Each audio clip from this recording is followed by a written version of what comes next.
Salam, bugündən etibarən hər gün yeni bir qrammatika sualı izah edəcəm. Bugün isə N ilə bağlı test tapşırığına baxacağıq.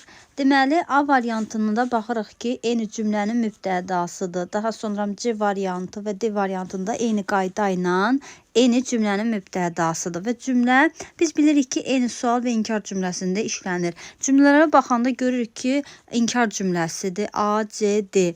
Düzdür, D deməli, inkar forması düz deyil. V'dən sonra not olmalıydı. Bu ümumiyyəli işlənməsi düzgün deyil.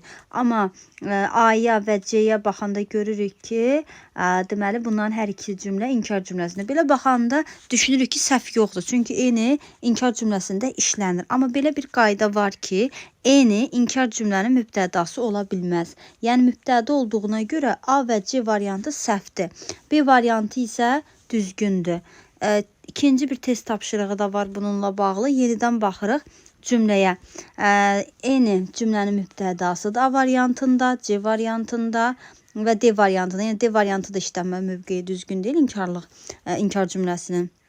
A və C variantında isə inkar cümlənin mübtədası ola bilmir eyni. Ona görə A və C səhvdir. Düzgün variant B'dir. Qaydamız belədir ki, eyni inkar cümlənin mübtədası olmur.